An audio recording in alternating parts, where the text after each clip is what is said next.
Bueno, buenas tardes. Por supuesto, para mí es un honor estar aquí con todos ustedes. Y bueno, vamos a ver de qué se trata todo esto. Yo me voy a referir a algunas características, por supuesto desde mi perspectiva, que entiendo hacen a la función de la filosofía o hacen al menos algunas de las funciones,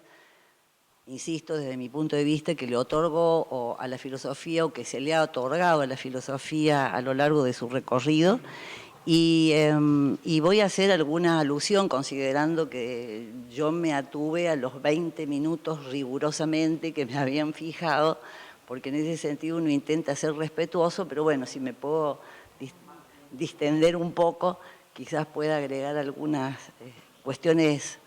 que me gustaría plantear para después, en todo caso, conversar entre todos, básicamente sobre el tema de diversidad cultural, que es un tema que a mí me preocupa bastante.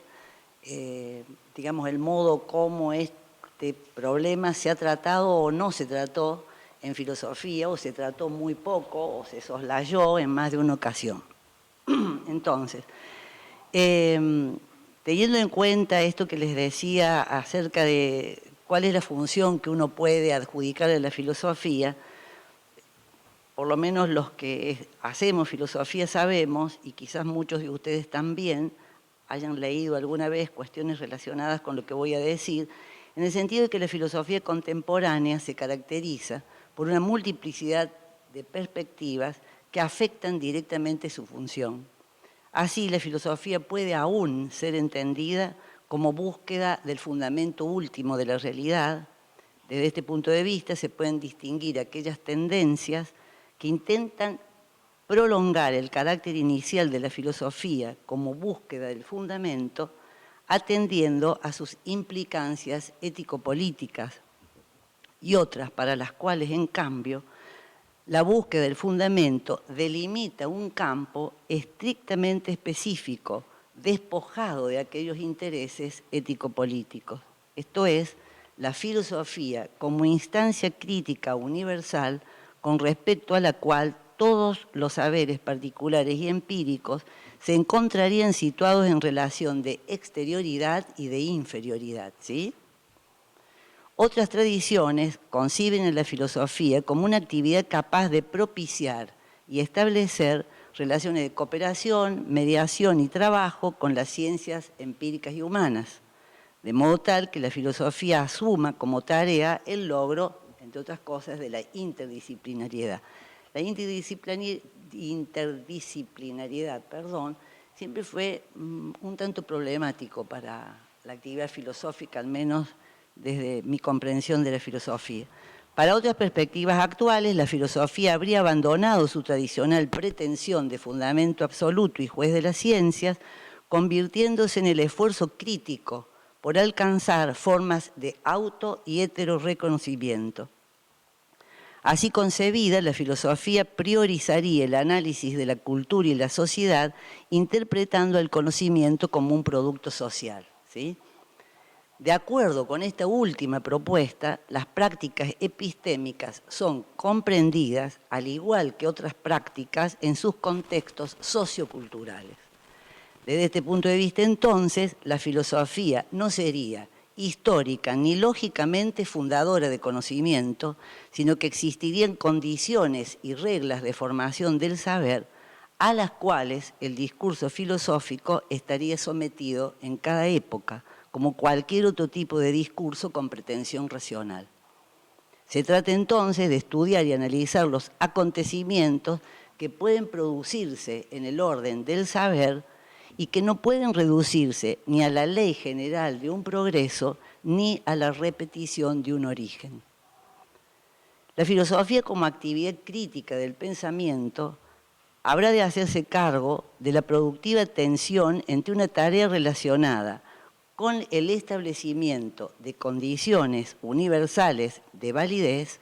y un trabajo histórico preocupado por reconstruir la secuencia efectiva y más o menos contingente de los acontecimientos. Esto es, una ontología de la actualidad que problematice la correlación que se puede establecer entre formas de conocimiento, sistemas de verdad, tipos de normatividad, esto es, modalidades de poder y formas de subjetividad. La complejidad del estatuto del conocimiento filosófico, la variedad de sus métodos y perspectivas, suele ser un obstáculo que frecuentemente desalienta su problematización. El mismo afán teoretizante y cientificista que desde la modernidad favoreció la comprensión de la filosofía como teoría pura y rigurosa, como conocimiento cierto y fundante, desplazando toda referencia a la práctica como el espacio de la decisión y la irracionalidad, funcionó y quizás funcione aún como elemento determinante de una suerte de olvido sistemático de la necesidad de actualizar de modo permanente la reflexión crítica sobre la función práctica de la filosofía, que tiene que ver en parte, me parece a mí, con lo que vos estabas anunciando sobre la filosofía. Perdón. Entonces, sobre la función práctica de ese conocimiento filosófico. La cuestión kantiana consistía en saber qué límites debe renunciar a franquear el conocimiento. Siguiendo a Michel Foucault, la cuestión crítica hoy debería invertir esta cuestión en sentido positivo, en lo que nos es dado como universal, necesario y obligatorio, preguntar cuál es la parte de lo que es singular, contingente y sujeto a diversos tipos de coacción. Coacciones arbitrarias. De este modo, la filosofía consistirá en una investigación histórica de los acontecimientos que nos condujeron a constituirnos, a reconocernos como sujetos de lo que hacemos, de lo que pensamos y de lo que decimos. Entonces, desde este punto de vista, uno podría, me parece a mí, problematizar lo que se da por supuesto a fin de demostrar que la génesis de lo que parecía natural y necesario implica relaciones de fuerza contingentes y una clausura arbitraria de alternativas. O bien, que aquello que se exhibe como realmente objetivo descansa sobre prescripciones que sirven para mantener desequilibrios de poder. Todos conocemos las múltiples formas de asimetría que en una sociedad genera la manera en que este tipo de relaciones se distribuyen y administran. Y también sabemos de las resistencias que esas prácticas oponen los individuos. Me parece a mí que la filosofía ayuda a ejercer una cierta actividad diagnóstica sobre el presente y que plantea la pregunta, o que podemos plantear la pregunta, yo la planteo, ¿qué somos hoy en la actualidad que nos hace ser lo que somos? Es decir, ponerse en una relación directa, diría Foucault, con la actualidad a la que pertenecemos. Tratar de poner en tensión lo normal en lo actual, que es lo que nosotros admitimos como normal en la actualidad. Cuestionar también qué quiere decir uno cuando dice nosotros. Nosotros los que pertenecemos a un complejo cultural característico. ¿Quién es ese nosotros? ¿Quiénes somos nosotros? ¿Sí? En este sentido, entonces, si es preciso no abandonar los proyectos globales y universales, es también necesario, desde nuestro punto de vista, tener presente que no hay recetas generales y que nunca lo global o lo universal pueden perder la perspectiva de lo particular y lo singular. De allí que sea preciso someter nuestras más fuertes convicciones, como trataba de decir recién, a la prueba de la realidad y la actualidad, a fin de captar los puntos en que el cambio es posible y deseable para determinar de ese modo la forma precisa que se le debe dar. La crítica, desde este punto de vista, consiste entonces en preguntarnos por la historicidad de lo universal. Hay un filósofo, profesor de filosofía en una universidad de Estados Unidos, Lucius Aulo, que escribió junto con otros filósofos como Karl Otto Appel, Hilary Padman, Richard Rorty, Alasdair MacIntyre, y en un libro que fue editado en el 2001 por un señor que se llama Elliot Deutsch, y el texto es Cultura y Modernidad, Perspectivas Filosóficas de Oriente y Occidente, el artículo de Lucius Aulo que es un afroamericano, es Visiones del Mundo, Modernidad y Praxis Filosófica, ¿sí? Y él allí dice que para la filosofía occidental, tratar de proporcionar la caracterización definitiva de lo que significa ser humano,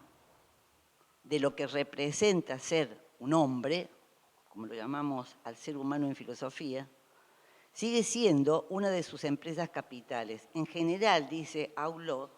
los términos en que tales caracterizaciones han venido siendo y siguen siendo articuladas están desprovistos de cualquier referencia específica a la raza y a la etnicidad. Sin duda alguna, la Ilustración, dice él, constituyó un triunfo parcial precisamente de esta forma de caracterizar a los humanos.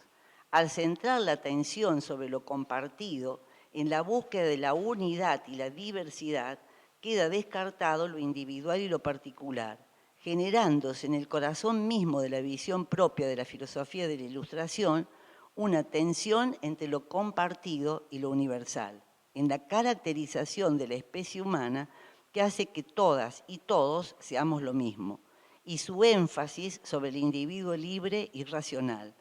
Hemos podido observar que dicha tensión fue tratada en cierta medida por la elaboración de categorías jerárquicas destinadas a clasificar a personas y grupos diferentes. Por otro lado, y a pesar de las aspiraciones de la filosofía universalista, allí donde la raza, la etnicidad, el género, etc., eran generalmente irrelevantes para la formulación de conceptos clave, la cruda realidad desvelaba, continúa él, en el corazón mismo de la tentativa, la existencia del racismo y el etnocentrismo más abyectos,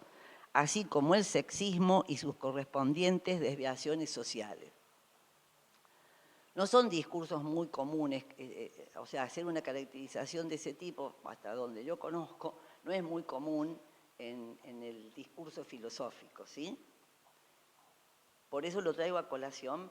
para después poder conversar sobre esta cuestión. El proyecto filosófico de la modernidad entonces vendría informado por una filosofía de la historia característica que entiende que el desarrollo histórico es guiado por la razón, con mayúsculas muchas veces, como un progreso en la realización de la razón y la libertad, al modo como quizás diría Hegel. A lo largo del siglo XVIII, para este profesor de filosofía, el liberalismo se convirtió, eso lo sabemos todos, en la filosofía sociopolítica dominante y el vehículo del proyecto moderno ilustrado. Y aquí él anota algo que yo parafraseo y que a mí me parece interesante también para que lo podamos hasta cierto punto pensar y si podemos también debatir. Él dice que, lo estoy parafraseando, no es literal, cabe recordar que el proyecto de los liberales clásicos contenía una afirmación fundamental, que la libertad y la democracia popular están contingentemente, pero no necesariamente relacionadas. O lo que es lo mismo, se daría una permanente tensión entre una antropología filosófica que tiene como ideal normativo el individuo y los principios políticos de ley universal y democracia popular. Entonces, esos elementos igualitarios y universalistas del liberalismo necesitaban ser atemperados con la realidad de las diversidades humanas, es decir, con la necesidad de poner en juego en determinadas circunstancias el elemento de mejora de los otros, cuya, entre comillas, naturaleza lo permitiría, y aquellos otros en los que esa misma naturaleza se mostraría refractaria a toda modificación, educación y perfeccionamiento. El esencialismo incorregible cobró vidas y libertades, una necesidad imprescriptible de controlar la diversidad y normalizarla, homogeneizarla, de cara a la pureza y la perfección racial, entre otras cosas. Ideas que tuvieron, como sabemos, su expansión global, podríamos decir. Entonces, exclusión de la alteridad, de la diversidad, inclusión como protección de la extrañeza del otro. Desde este punto de vista, la exclusión podría ser entendida como producto de la misma lógica del sistema, esa lógica protege a los que se adecuan a un modo determinado de vida, y el que no quiere o no puede acceder a ese modo de vida se encontraría marginado por el mismo juego de las instituciones. Los grupos desviados de la normalidad construirían su identidad según un discurso que no les pertenece y que los explica desde un lugar que no es el de ellos, desde el error, el atraso, la ineficacia, la enfermedad, la falta de capacidad, el otro como fuente de todo mal, el otro como sujeto pleno de una marca cultural que no tiene, digamos, ninguna pluralidad en el interior de la cultura a la que él mismo pertenece. ¿Me explico? Ahí no se podría hablar más que de una identidad dada en bloque, sin tener en cuenta que esa cultura otra que nosotros llamamos puede también tener sus conflictos, y de hecho los tiene, ¿sí? Pero eso no se observa, se los trata como, digamos, es un modo de pensar esencialista que hace de la diferencia una unidad. O sea, no hay un hincapié en la diferencia, más allá de los problemas que tengamos cada vez que tenemos que distinguir lo diverso de lo diferente, ¿no? Por lo menos para mí es bastante problemático hacer esa distinción. O sea, el otro entonces como sujeto pleno de una marca cultural o el otro como alguien a tolerar, que ahí también entra esa extraña virtud, que ya la vimos alguna vez, de la tolerancia, que bueno, que es bastante complicada de asir también, es decir, una versión de la tolerancia negativa, que sería esa tolerancia paternalista, la tolerancia, digamos, que la única manera de percibir al otro como un otro sería que el otro abandone todo lo que precisamente lo hace ser ese, que es distinto, pero que no puede ser asimilado, o sea, y que desde el punto de vista de una tolerancia negativa, según algunos, debería serlo.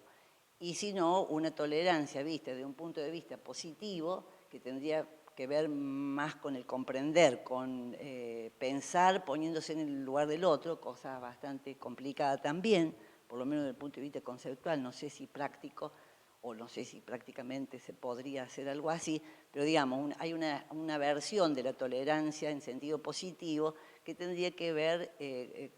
se acercaría muchísimo más al respeto y quizás mucho más a la hospitalidad. Pero bueno, eso es absolutamente discutible. Yo querría citar algunas cuestiones que he encontrado hace rato en un documento de la UNESCO que se titula Educación Intercultural, Directrices de la UNESCO de París del año 2006, donde allí se define, o se caracteriza, mejor dicho, es una caracterización y se dice que la diversidad cultural forma parte de un contexto socioeconómico y político y tiene relación con las estructuras de poder que influyen en las maneras en que se perciben y construyen socialmente los componentes del patrimonio cultural mundial,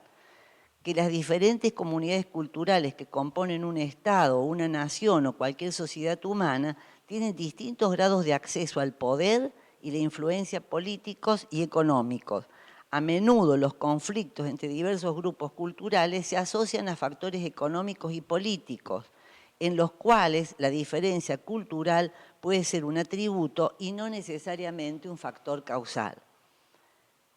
Ahí en ese mismo documento se dice que la sociedad del siglo XXI es esencialmente multicultural y sin embargo las diferentes culturas no tienen las mismas posibilidades de supervivencia o de expresión en el mundo moderno.